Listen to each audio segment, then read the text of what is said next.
Hello, everybody. President Obama cast his ballot in Chicago this evening, a full 11 days ahead of the election. It's part of a push from his campaign to emphasize early voting, which in many cases seems to benefit Democratic candidates. The Post's Bill Turque joins us now. Who is voting early? Do we know? In some cases we do, in some cases we don't. We know in broad terms about 7.3 million people have voted early so far as of yesterday. We're thinking that there probably be between 35 and 40% of the electorate that will vote early this time. So you're looking at... Wait, 35 and 40%? Yeah, between 35 and 40%. More than a third. That's close to half of the people won't even vote on November 6th. It's the old Norman Rockwell sort of vision of Election Day where everybody walks to the polls. And no, it's become... Election Day as we know it actually started a couple of weeks ago when early voting started. So then that gets to this question of whether it benefits Democrats, because in some of these cases it seems to, and so if nearly half the people are voting and that group benefits one party, it seems to have a potential impact.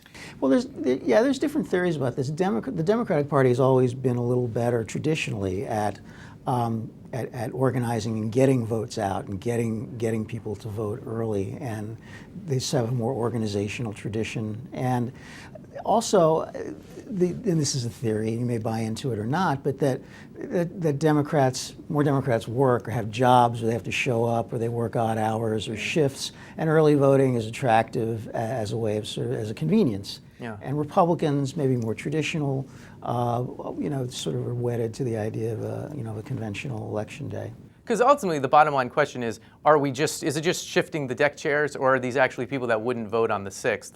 And so it's a net plus. Yeah, the Republicans will tell you that the Obama folks are just basically harvesting early votes that they would already get on Election Day.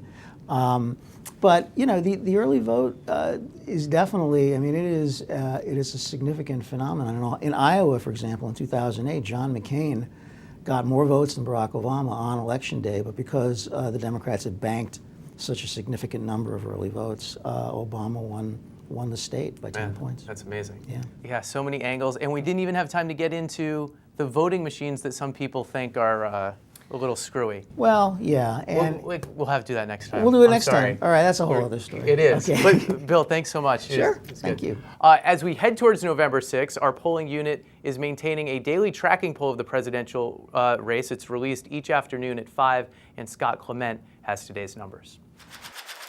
Mitt Romney has eked ahead of President Obama in the latest edition of the Washington Post ABC News tracking poll.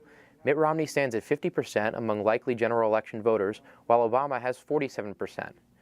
That margin is not statistically significant at traditional levels, but other key indicators are trending towards the Republican. Mitt Romney has opened up a 52 to 43% advantage on trust to handle the economy, the biggest lead any candidate has held this cycle. Among independents, Romney now holds a 10 percentage point edge on who can better understand people's economic problems. Only 2 weeks ago, the two candidates were essentially tied on this measure. Be sure to follow The Fix at WashingtonPost.com every day for updates to the Washington Post ABC News tracking poll.